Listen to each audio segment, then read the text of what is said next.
மறைப்பொருளாய் ஆகாச மாவெளி நிறைந்து ஆற்றும் மனிதர்கள் சொல்வதற்கேற்ப மதிப்புள்ள நேர்மையான மறைப்பொருளாய் ஆகாச மாவெளி நிறைந்து ஆற்றும் மனிதர்கள் சொல்வதற்கேற்ப மதிப்புள்ள நேர்மையான நிலை உணர்ந்து கொண்டே என் அறிவு அதுவாய் கண்டே இறைநிலை உணர்ந்து கொண்டே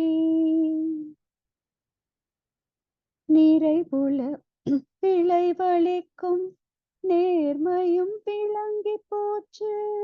நிறைவுள்ள விளைவளிக்கும் நேர்மையும் விளங்கி போச்சு. நிலவுலகெங்கும் மக்கள் நெறியுடன் வாழ்வதற்கு நிறைவுள்ள விளைவளிக்கும் நேர்மையும் விளங்கி போச்சு. நிலவுலகெங்கும் மக்கள் நெறியுடன் வாழ்வதற்கு இறைநிலை உணர்ந்து கொண்டே முறை பலவாய் விரிந்து முன்னேறும் தொழில் விஞ்ஞானத்தோடு இறைநிலை அறம் விளங்கும் என் தொண்டு வாழ்க்கை கல்வி. முறை பலவாய் விரிந்து முன்னேறும் தொழில் விஞ்ஞானத்தோடு இறைநிலை அறம் விளக்கும் என் தொண்டு வாழ்க்கை கல்வி. இறைநிலை உணர்ந்து கொண்டே என் அறிவு அதுவாய் கண்டே இருநிலை இருப்பியக்கம் இணைந்து வான் காந்தமாக இறைநிலை உணர்ந்து கொண்டே இறைநிலை உணர்ந்து கொண்டே.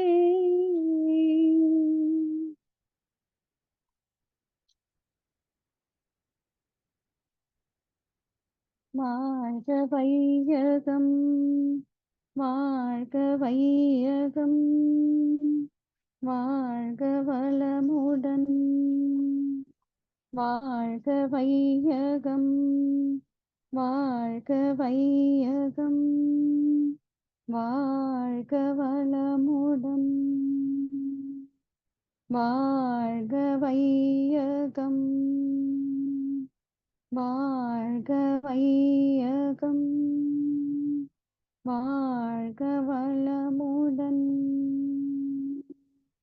வாழ்க வையகம் வாழ்க வையகம் வாழ்க வளமுடன்.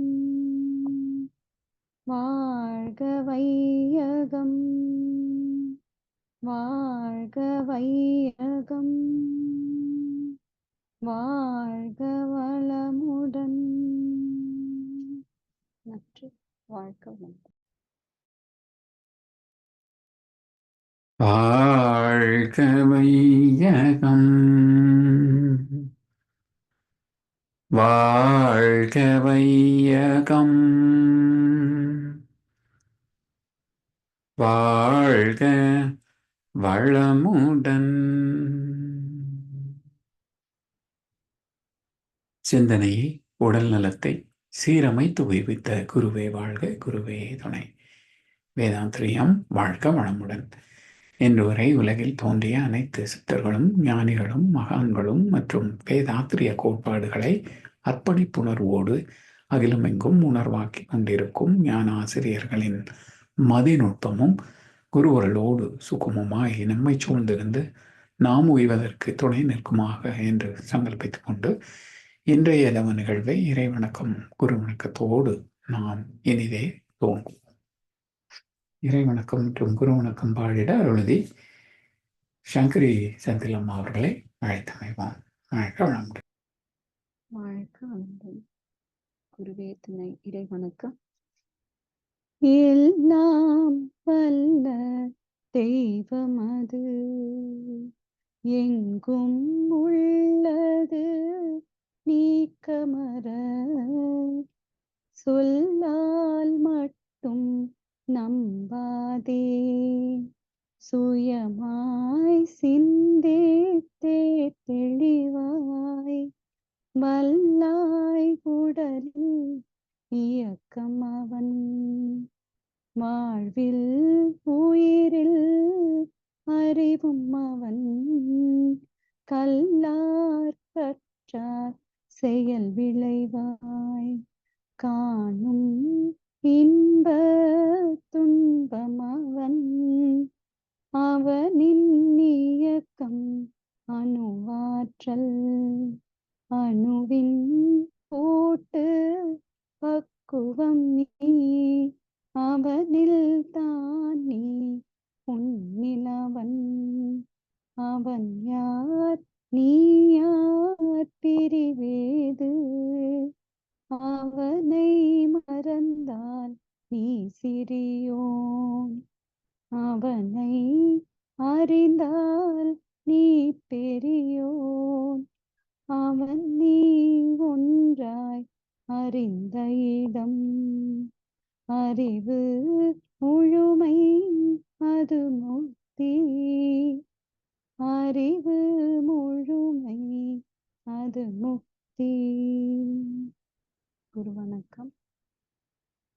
எப்பொருளை எச்செயலை எக்குணத்தை எவ்வுயிரை ஒருவர் அடிக்கடி நினைந்தால் அப்பொருளின் தன்மையதாய் நினைப்போராற்றல் அறிவினிலும் உடலினிலும் மாற்றம் காணும் இப்பெருமை இயல்போக்க நியதியாகும் இப்பெருமை இயல்போக்க நியதியாகும் எவரொருவர் குருவை மதி தொழுகினாலும்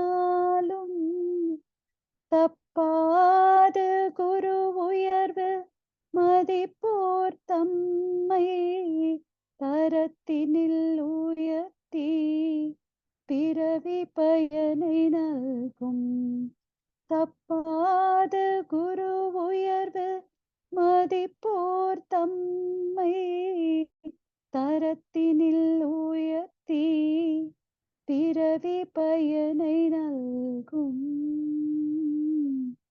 பிறவி பயனை நல்கும். நன்றி. வாழ்க வளமுடன். அறிவேதான் தெய்வமென்றார் தாயுமானார் அகத்ததுதான் நீ பொருள் என்று எடுத்து காட்டி அறிவதனை அறிவித்தார் திருவள்ளுவர் அவ்வறிவை அறிவதற்கு முறைகள் சொன்னார் அறிஞர் திருமூலர் அவ்வறிவில் ஆழ்ந்து ஆனந்த கவியாத்தார் ராமலிங்கர் அறிவில் அறிவாய் நிலைத்து அறம் வகுத்தோர் அறிவில் அறிவாய் நிலைத்து அறம் பகுத்தோர் அதை வாழ்ந்து காட்டினோர் நினைவு கூர்வோம் அதை வாழ்ந்து காட்டினோர் நினைவு கூர்வோம் நினைவு கூர்வோம். நன்றி. வாழ்க வளமுடன். வாழ்க வையகம், வாழ்க வையகம், வாழ்க வளமுடன். குரு வாழ்க, குருவே துணை. இன்றைய நித்யானந்த தவத்தினை மிகச்சிறப்பாக வழி நடத்தி தந்த ஞானாசிரியர் பேராசிரியர் அருள்நிதி ஸ்ரீராம் ஜேபி ஐயா அவர்களும் அவரது அன்பு குடும்பத்தினரும் அருட்பேராற்றல் கருணையினால் உடல் நலம், நீளாயுள், நிறை செல்வம், உயர் புகழ், விஞ்ஞானம் ஓங்கி வாழ்க வளமுடன், வாழ்க வளமுடன், வாழ்க வளமுடன். தொடர் நற்சிந்தனை. இறை விஞ்ஞானம். மூத்த பேராசிரியர் ஞானாசிரியர் அருள்தி பழனிசாமி வேலுசாமி ஐயா அவர்களை அழைத்தமைப்போம். வாழ்க வளமுடன் ஐயா. வாழ்க வளமுடன் ஐயா.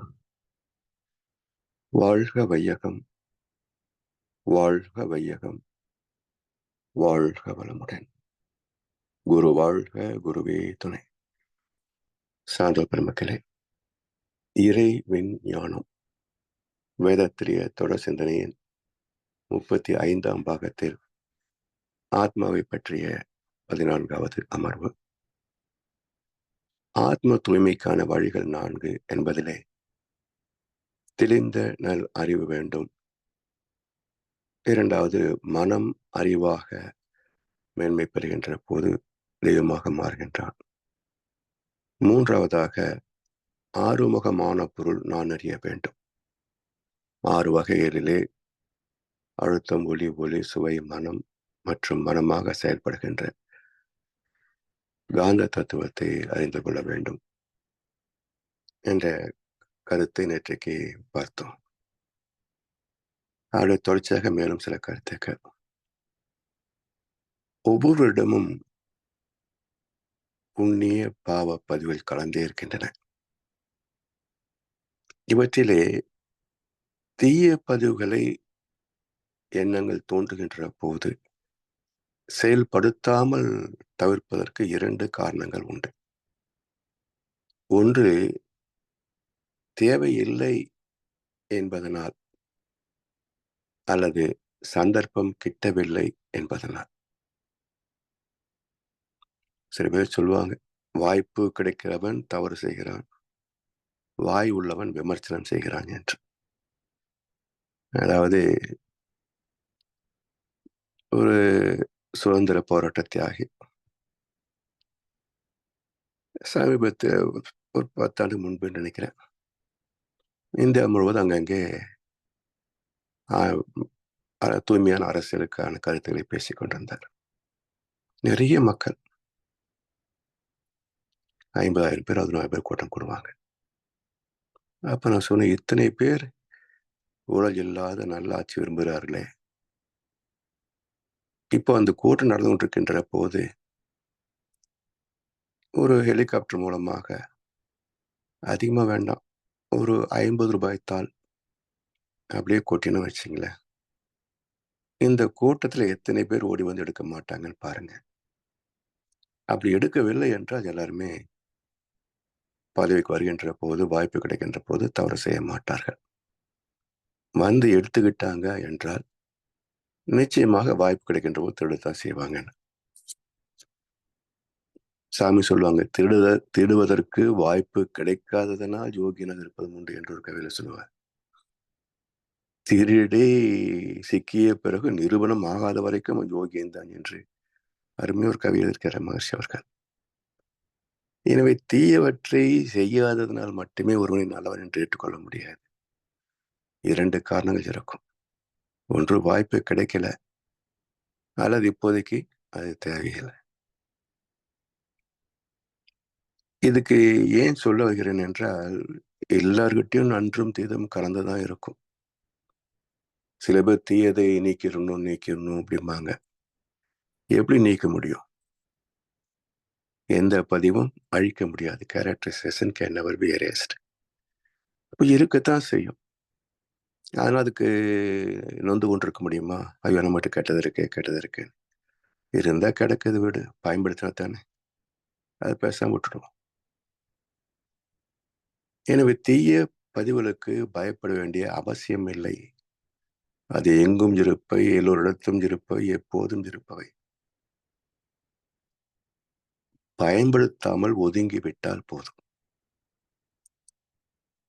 வாய்ப்பு கிடைத்த போதும் பயன்படுத்தாமல் ஒதுங்கிவிட்டால் போதும். இந்த மன உறுதியை தருவது அசல் ஆன்மீகம். யாதெனின் நீங்கியான் நோதல் அதனின் இளன் என்றார் வள்ளுவ பெருந்தகை. எந்தெந்த தீய கர்ம வினைகளை செய்யாமல் விலக்கி விடுகின்றோமோ அதனால் வரக்கூடிய துன்பங்களிலிருந்தும் நாம் விடுதலை பெற்று விடுகின்றோம். இதற்கு இந்த பக்குவத்தை பெறுவதற்கு தியானத்தால் பெறக்கூடிய விழிப்பு உணர்வு அவசியம். எப்பொழுதும் அயராத விழிப்பில் இருப்பதற்கு, வாழ்வதற்கு தகுந்த குருவின் மூலம் தீட்சை பெற்று தியான பயிற்சியை அன்றாட கடமைகளில் ஒன்றாக்கி கொள்ள வேண்டும். எப்படி உண்பது, உறங்குவது, உணவு கழிவுகளை நீக்குவது என்றெல்லாம் நித்திய கர்மாக்கள் உண்டோ, அவற்றிலே தியானத்தையும் ஒன்றாக இணைத்துக் கொள்ள வேண்டும். அப்படிப்பட்ட வாழ்க்கையில தொடர்ந்து கொஞ்சம் கொஞ்சமாக முன்னேறி கொண்டே வந்து ஒரு கட்டத்தில் நீர் நிறைந்த பாண்டத்தில் காற்று நுழைய முடியாததைப் போல அயரா விழிப்புணர்வினால் உலகப் பொருள் கவர்ச்சியும் அவற்றை தூய்க்க வேண்டும் என்ற உணர்ச்சியும் அறிவின் கட்டுப்பாட்டுக்குள் வந்துவிடும். அந்த பக்குவத்தை எட்டுகின்ற வரைக்கும் தடுமாற்றம், தடமாற்றம், தவிப்பு தவிர்க்க முடியாதது. ஒரு அருமையான பழைய திரைப்பாடல் வரிகள் உண்டு. சிற்பி செதுக்காத பொற்சிலையே, எந்தன் சித்தத்தை நீ அறிவாயோ, அற்ப செயலுக்கு இப்படியும் மன அவஸ்தைப்பட விடுவாயோ. அதாவது பாறையை செதுக்கி செதுக்கி நமக்கு வேண்டிய சிற்பத்தை பெறுகிறோம். அதுபோல நமது மனதை செதுக்கி செதுக்கி இன்பத் துன்பங்களுக்கு ஆட்படாத பக்குவத்தை பெறுகின்ற போதுதான் ஆத்மாவிலிருந்து ஜீவகாந்த அலைகள் தோன்றுவதை உணர்ந்து ஆத்ம தரிசனம் பெற முடியும். பின்பு ஆத்மாவுக்கு மூலமான பரமாத்ம தரிசனத்தையும் பெற முடியும். முத்தாய்ப்பாக முடிவில்லா பரம்பொருளாகிய சுத்த வெளியையும் உணர்ந்து தெய்வ தரிசனத்தையும் பெற முடியும். இப்படிப்பட்ட அனுபவங்களால் எல்லாம் வல்ல இறைநிலையே ஸ்பரிசம், சுவை, வாசனை, பார்வை, ஓசை மற்றும் மனமாக 6 வகைகளில் தன்மாற்றம் அடைவதை உணரலாம். இதன் மூலம் ஆறுமுகமான பொருள் தெய்வத்தின் ஆற்றலே இங்கு ஜீவாந்தமாக 5 புலன்களாக மறைப்பொருள் அறிவாக செயல்படுகிறது என்பதை அறிகின்ற போது உணர்புலன்களும் செயல் புலன்களும் நிறைவு பெற்றுவிடும், ஒரு கட்டுப்பாட்டுக்குள் வந்துவிடும். இயற்கை விதியை புரிந்து கொண்டால் வாழ்க்கையை மாற்றமைத்துக் கொள்ளலாம். இவற்றை பற்றிய விளக்கம் பெறுவதன் நோக்கம் மனத்துக்கண் மாசிலன் ஆவதே. 5 அறிவுள்ள விலங்குகள் வரைக்கும் எந்த பயிற்சியோ பாடமோ விளக்கமோ தேவையில்லை. ஆனால் மனிதனாக பிறந்த நமக்கு எத்தனை எத்தனை தத்துவங்கள், பாடங்கள் தேவையாகின்றன. காலம் காலமாக மகான்கள் பக்கம் பக்கமாக எழுதி வைத்த தத்துவங்கள் இருந்தும் மக்கள் திருந்தாததற்கு காரணம் மனம் மாறவில்லை. மனிதன் எல்லாம் தெரிந்து கொண்டான், வாழும் வகையை புரிந்து கொண்டான். இருந்த போதும் மனிதனுக்கு ஒன்று மட்டும் தெரியவில்லை, மனிதனாக வாழ மட்டும் மனிதனுக்கே தெரியவில்லை என்றார் கவிஞர் மருதுகாசி. அடுத்து 4வதாக பழிக்கு அஞ்சும் பண்புள்ள சந்ததி. இதுதான் முக்கியமான ஒரு கட்டம். ஆத்மா தூய்மை பெறுவதற்கான வழிவகையில உச்சகட்டமானது பழிக்கு அஞ்சுகின்ற பண்புள்ள சந்ததி. இப்ப இந்த 3 வகைகளில் சொல்லப்பட்ட உண்மையான ஆன்மீகம் சார்ந்த வாழ்க்கை முறை இவற்றை பின்பற்றி வருகின்ற போது அடுத்து நமக்கு உண்டாகின்ற மகன், மகள் என்ற சந்ததி, அவர்களும் இதே ஆன்மீகத்திலே நாட்டம் கொண்டு இப்படி 7 தலைமுறைகளிலே பழிச்செயல் செய்வதற்கே வெட்கப்படுகின்ற, தீதை செய்வதா என்று வெட்கப்படுகின்ற ஒரு பண்புள்ள சந்ததியாக அமைந்துவிட்டால் 8வது தலைமுறையை அது அவதார புருஷனாக தெய்வீகத்தன்மை வாய்ந்தவனாக 100% நடமாடும் தெய்வமாகவே சந்ததிகள் பிறக்கும். நலத்தின்கண் நாரின்மை தோன்றின் அவனை குலத்தின்கண் ஐயப்படும் என்று தீர்ப்பளித்தார் வள்ளுவ பெருந்தகை. அதாவது பரிணாமத்தின் நோக்கமே விலங்கினத்திலிருந்து அந்த மனிதன் தெய்வீகத்தை அடைய வேண்டும் என்பதுதான். அப்படி அடைகின்ற போது இவனுக்கு இயற்கையால் வந்து சேர்கின்ற அனைத்து மேன்மைகளும் குறைவின்றி வந்து சேரும். இன்பமே இயற்கையிலே எங்கும் எதிலும் எப்போதும் நிறைந்துள்ளது அனுபவத்திற்கு என்று மகர்ஷி ஒரு கவிதை சொல்வார். இப்போ உலக வாழ்க்கையே சுகம் நிறைந்ததுதான் மனிதனை பொறுத்த வரைக்கும், எந்த குறைபாடும் இல்லாதவன். ஆனா இன்றைக்கு விலங்கு இனத்தை விட அதிகமான சிக்கல்களை சந்திக்கின்ற ஒரு ஜீவன் உண்டு என்றால் மனிதனை தவிர வேறு யார், வேற எந்த ஜீவன்? காரணம் என்ன? நலத்தின் கண் நாரின்மை தோன்றி. இயற்கை விதிப்படி, தெய்வத்தின் கருணையின்படி நமக்கு வந்து கொண்டிருக்கின்ற நன்மைகளிலே குறைவு ஏற்படுகிறது என்றால் நலத்தின் கண் நாரின்மை தோன்றின் குறைவு பெறுகிறது என்றால் காரணம் என்ன? அவனை குலத்தின் கண் ஐயப்படும். இவன் மட்டுமல்ல, இவனுடைய பரம்பரையே காரணம் என்று தீர்ப்பளித்தார் வள்ளுவ பெருந்தகை. எனவே இன்றைக்கு நாம் சந்திக்கின்ற இன்ப துன்பங்களுக்கு காரணம் நமது செயல்பாடுகள் மட்டும் அல்ல, அவற்றுக்கு காரணமாகிய எண்ணத்தை தோற்றுவிக்கின்ற எண்ணத்திற்கு மூலமாகிய முன்வினை பதிவுகளே, தன்வினை பதிவுகளே. அதுதான் எண்ணமாக எழுச்சி பெற்று நம்மை செயல் செய்ய வைக்கிறது.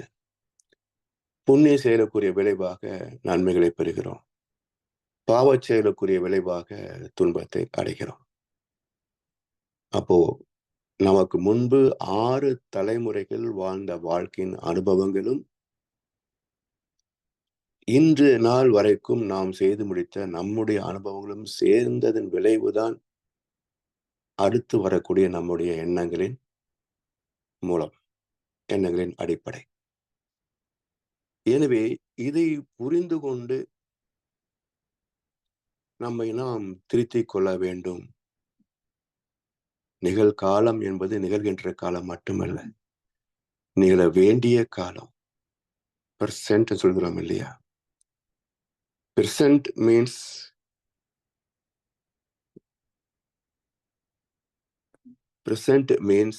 not only present, it is present. ஏற்கனவே நிச்சயிக்கப்பட்டது இப்போது நமக்கு விளைவாக வந்து சேர்கிறது. எனவே இன்றைக்குள்ள தலைமுறையை மட்டும் கணக்கில் கொண்டுதான் மக்கள் எனக்கு ஏன் இந்த கஷ்டம் வந்தது என்று கேள்வி கேட்கிறார்களே தவிர, இந்த கேள்விக்கான விடையை தரக்கூடியவர்கள் உண்மையான குருமார்கள். வேதத்திலே மகர்ஷி போல உண்மையான குருமார்கள். மகர்ஷி வாழ்ந்த காலத்திலே மகர்ஷி போல் காரண காரியங்களை விளக்கி சொன்ன வேறொரு குரு இல்லைங்க. இன்றைக்கும் அதுபோல் இன்னொரு குரு வரவில்லை என்றுதான் தோன்றுகிறது. எனவே அந்த அளவுக்கு நமக்கு காரண காரியத்தோடு அறிவியல் பூர்வமாக இன்றைக்கு நாம் சந்திக்கின்ற ஒவ்வொரு அனுபவத்திற்கும் காரணம் நம்முடைய வினைகளே, வேறு யாரும் காரணம் இல்லை, எந்த கிரகமும் காரணம் இல்லை, நம்முடைய வினைகளே. தீதும் நன்றும் பிறர் தரவாரா எல்லாம் நாம கொண்டு வந்ததுதான். எனவே இந்த 7 தலைமுறைகளுக்கும் ஒரு செயலின் தாக்கம் இருக்கும் என்ற இயற்கை சட்டம் புரிந்துவிட்டது என்றால், தெய்வ நீதி புரிந்துவிட்டது என்றால், நன்மைகள் வருகின்ற போது தலைகால் புரியாம ஆட மாட்டோம், துன்பமாகின்ற போது துவண்டு போக மாட்டோம். எதையுமே ஈஸ்வர அர்ப்பணமாக, ஈஸ்வர பிரசாதமாக ஏற்றுக்கொள்ளக்கூடிய பக்குவம் வந்துவிடும். எனவே ஆத்மா என்பது சுத்தவெளி முதல் இந்த சனம் வரைக்கும் அனைத்தையும் தன்னுள் நகலாக கொண்டுள்ள ஒரு காந்த கருமையம். இதிலே குறிப்பாக கடந்த 7 தலைமுறைகளின் பாவ புண்ணிய கர்ம வினைகளுக்கு தக்க பலன்களை செயல்படுத்துகின்ற நீதிமன்றம், தெய்வீக நீதிமன்றம். எனவே மனம் பிறக்கின்ற இடம் ஆத்மா, எண்ணங்கள் பிறக்கின்ற இடம் மூளை. மூளையின் கட்டளைகளை செயல்படுத்துபவை உணர்புலன்களும் செயல்புலன்களும். தெய்வ நீதிக்கு, இயற்கை விதிக்கு உடன்பட்ட செயல்களுக்கு விளைவு நன்மைகள், முரண்பட்ட செயல்களின் விளைவு தீமைகள். இவை அனைத்தும் மீண்டும் ஆன்மாவில் பதிவாகும். இவ்வளவுதான் தெய்வ நீதியும் ஆத்ம ரகசியம் பற்றிய விளக்கத்தின் சுருக்கமும். மகிழ்ச்சி ஒரு கவியில சொல்றாங்க, உடல் இயக்க அலைகளோடு புலன் மூலம் தனது உணர்கின்ற அலைகளும் உள் கருமைய ஈர்ப்பால் உடல் மையத்தில் சுருங்கி இருப்பாகும். இதுவே உயிர்களுக்கு வினைப்பதிவாம், அறிவாட்சி தரமா. உடலில் உள்ள வினைப்பதிவை எண்ணமாய் விரித்து உடல் இயக்க ஆற்றலாக மாற்றும் மூளை செல்கள். உடலுக்குள் கருமைய உண்மை அறிந்தவரே உலகம் பேரண்டம் இறைவெளி அறிந்த அறிஞர். உடல் இயக்க அலைகளோடு புலன்கள் மூலம் தனது உணர்கின்ற அலைகளும், அதாவது உணர்புலன் செயல்புலன் ரெண்டுடைய அதிர்வுகளும் அலைகளும், அவற்றை ஈர்த்து கருமையத்துடைய ஈர்ப்பால் ஈர்த்து சுருக்கி வைப்பது, அதுதான் வினைப்பதிவு. அதற்கு தகுந்த அறிவாட்சி தரம். குணம் நாடி குற்றமும் நாடி அவற்றுள் மிகை நாடி மிக கொலை. அதுதான் நல்லவனா தீயவனா என்ற அறிவாட்சி தரமாம். உடலில் உள்ள வினைப்பதிவை எண்ணமாய் விரித்து உடல் இயக்க ஆற்றலாக மாற்றும் மூளை செல்கள். இந்த கருமையத்தில் இருக்கின்ற பதிவுகள் மனமாக எழுச்சி பெற்று மூளையில மோதி எண்ணங்களாகி அவற்றை எந்த புலன் செயல்படுத்த வேண்டுமோ அந்த புலன்கள் மூலமாக உடல் இயக்க ஆற்றலாக மாற்றும் மூளை செல்கள். உடலுக்குள் கருமைய உண்மை அறிந்தவரே. கடவுள் எங்கேயோ வெளியே இல்லை, சித்திரகுப்தன் எங்கேயோ உட்கார்ந்து கொண்டு நமக்கு கணக்கெழுதவில்லை. எல்லாம் நமக்குள் இருக்கின்ற மறைபொருள் செயல்பாடுகளே. எனவே உடலுக்குள் கருமைய உண்மை அறிந்தவரே உலகம் பேரண்டம் இறைவெளி அறிந்த அறிஞர். சரி, இதற்கான செயல் திட்டம் வேணும் இல்லையா? இதெல்லாம் வழிவகையில் சொல்லிட்டாங்க. இது ஏற்கனவே பல மகான்கள் இப்படியெல்லாம் இருக்கணும் என்று அறிவுரை சொல்லியிருக்கிறாங்க. எல்லா தத்துவங்களும் மனிதன் நல்லபடியா வாழணும்னு தான் பேசுது. ஆனால் ஏன் மனிதன் மாற்றம் பெறவில்லை? எல்லாம் சொல்லியிருக்கிறாங்க, ஆனா ஏன் மாறல என்றால் எல்லாம் விடையை மட்டும்தான் சொல்லிட்டு போயிருக்காங்க. நீ மனதை மாத்தணும், இப்படி எல்லாம் குணங்கள் இருக்கும் என்று கீதையில 200 ஸ்லோகங்கள் பேசுது. ஆனா எப்படி மாற்றுவது? செயல் திட்டம் என்ன? இல்ல. பைபிள், திருக்குறான் எங்க செயல் திட்டம்? இல்ல. அப்ப ஆத்ம தூய்மையை பற்றி பேசியிருந்தாலும் எப்படி அந்த நன்மைகளை அடைவது? அந்த படிக்கட்டுகள் எது? இதன் வழியாக நம்ம மேல உயர முடியும். There is no elevator for success. You have to use only steps. மேல தூக்கி கொண்டு போக முடியுமா? எலிவேட்டர் ஒன்றும் கிடையாது, எல்லாம் படிக்கட்டுகள் தான். ஒவ்வொரு படியாகத்தான் நாம் முயற்சியோடு எட்டி உச்சத்தை தொட முடியுமே தவிர ஆன்மீகத்துல எலிவேட்டரும் கிடையாது, எஸ்கலேட்டரும் கிடையாது. எனவே இந்த காந்த ஓட்டம், உயிரோட்டம், காற்றோட்டம், வெப்ப ஓட்டம், இரத்த ஓட்டம் என்ற அனைத்தையும் தடையின்றி, தேக்கமின்றி, திசை மாற்றமின்றி சீராக இயங்கச் செய்வதுதான் மனவளக்கலை கற்றுத்தருகின்ற எளிய முறை உடற்பயிற்சி. உடல் நலம் காக்கும் உடற்பயிற்சியோடு உயிரை வளப்படுத்தக்கூடிய காயல்ப பயிற்சி, சித்தர்கள் காலத்தோடு காணாமல் போன பயிற்சி மீண்டும் கண்டெடுத்து உலகத்திற்கு அருளிய மகான் வேதாத்ரி மகர்ஷி அவர்கள். இது உயிருக்கான பயிற்சி.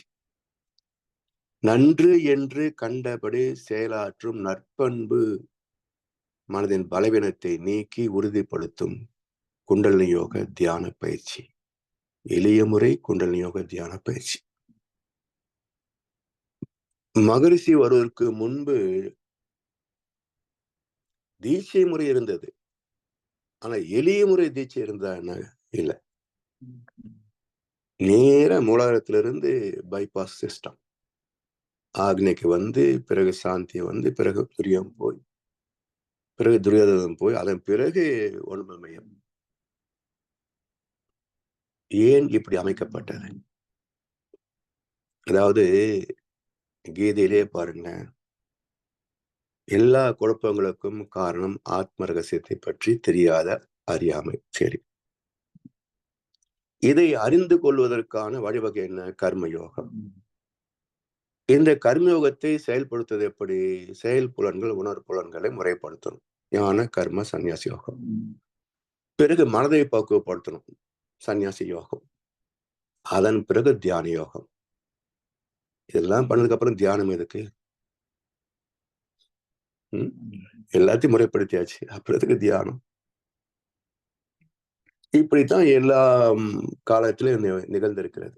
நீ பக்குவம் ஆயிடு, அதுக்கப்புறம் தீட்சை கொடுக்குற. பக்குவம் ஆனதுக்கு அப்புறம் தீட்சை எதுக்கு? ஸோ மகரிஷி தான் பார்த்தாங்க, மனதை வைராக்கியப்படுத்தாமல் எந்த மாற்றத்தை நம்மால் செய்ய முடியாது. வில் பவர் வேணும், மன உறுதி வேணும். இந்த மன உறுதியை தரக்கூடிய வழிவகை என்ன? தியானத்தை தவிர வேறு எதுவுமே கிடையாதுங்க. சும்மா விளக்கம் பேசுவாங்க யூடியூப்ல, வாட்ஸ்அப்ல, எத்தனை புத்தகங்கள்ல. வெறுமனே படித்து கேட்டு பார்த்து யாரும் மாறியதாக சரித்திரமே கிடையாதுங்க. ஆன்மீகத்திலே சரித்திரமே கிடையாது. அவங்கதான் முயற்சி செய்தாக்கணும். அப்போ இந்த சிக்கலை தீர்ப்பதற்கான வழிவகை என்ன? முதல்ல மனசை நீங்க உறுதிப்படுத்தணும் என்றால் வழிவகை என்ன? அதான் பைபாஸ், நேர ஆக்னே, கமாண்டிங் சென்டர், காந்தத்துக்கான மையம். அப்ப இந்த இடத்திலே மனதை வைத்து, பூர்வ மத்தியிலே மனதை வைத்து தவம் ஏற்ற தொடங்கிவிட்டால், மனதுக்கு தவத்தில் ஆழ்ந்து போக போக 13 அலைச்சூழலிலிருந்து 8 அலைச்சூழல் வரைக்கும் ஆழ்ந்து போக போக மன உறுதி அதிகமாகும். அந்த மன உறுதி வருகின்ற போது இது நன்று, இது தீது என்று விளக்கி காட்டுவதற்கு அகத்தை பயிற்சி வேணும். அதை பிரித்து பார்த்து விட்டால் நன்றிலே உறுதி கொள்ளுமே தவிர தீதை நோக்கி நகரவே செய்யாது.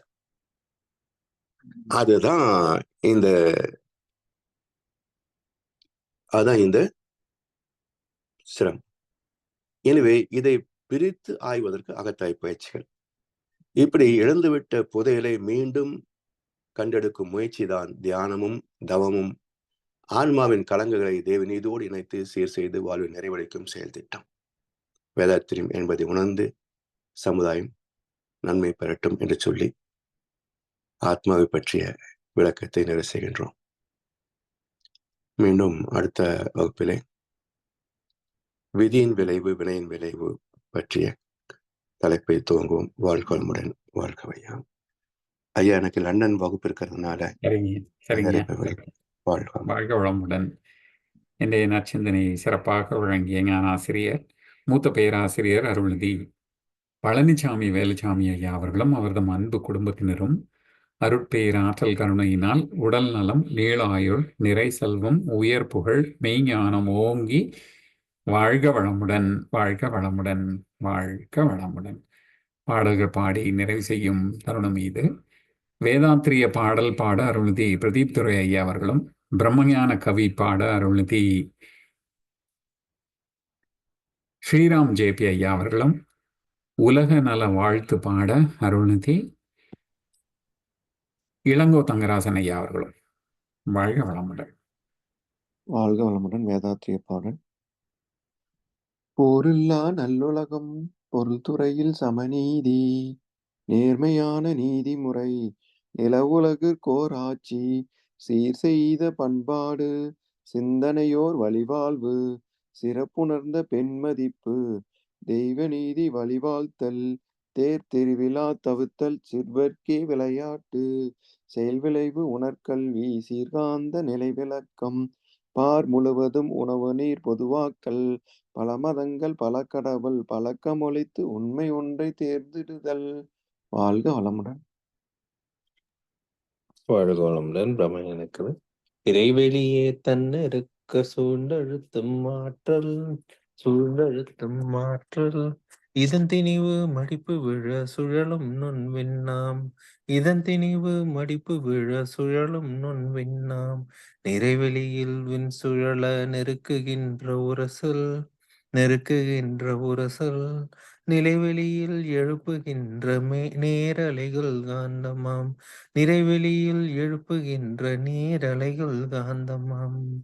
மறைபொருளாம் காந்தம் தன் மாத்திரைகள் ஐவகை மலைக்காதீர்வின் கூட்டம் மாபூதம் ஐந்துமாம் முறையாய காந்த அலை மனமாம் உயிருடல்களில் மதி உயர்ந்து உண்மை பெற மா பிரம்ம ஞானமாம்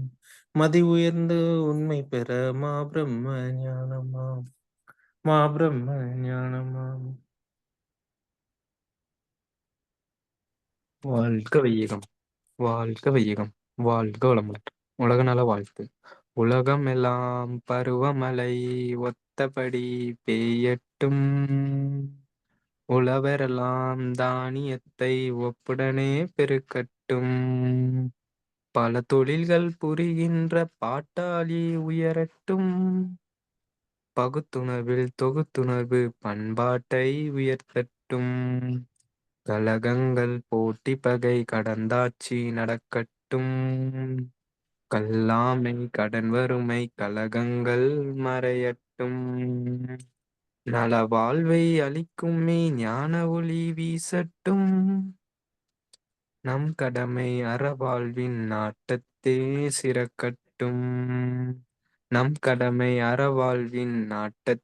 சிறக்கட்டும். வாழ்க வையகம், வாழ்க வையகம், வாழ்க வளமுடன். வாழ்க வளமுடன். இன்றைய தவத்தில் கலந்து கொண்ட வழிநடத்தி சிந்தனை வழங்கியோர், பாடல்கள் பாடியோர் அனைவரும் வாழ்க வளமுடன். அவர்களின் அன்பு குடும்பம், அவர்களின் உடல் நலம், மனவளம், பொருள் வளம், அருள் தொண்டு, ஆன்மீக தொண்டு வாழ்க வளமுடன், வாழ்க வளமுடன், வாழ்க வளமுடன். இத்துடன் இன்றைய காலை தவம் மகிழ்வோடும் நிகழ்வோடும் இனிதே நிறைவு பெறுகின்றது. இறையருளும் குருவருளும் நம் அனைவரையும் எப்பொழுதும் சூழ்ந்திருந்து நம்மை இந்த இறைநிலை பயணத்திலே சிறந்த முறையிலே வழிநடத்தட்டும் என அனைவரையும் வாழ்த்தி வணங்கி நன்றி கூறி அமைகிறோம். வாழ்க வையகம், வாழ்க வையகம், வாழ்க வளமுடன்.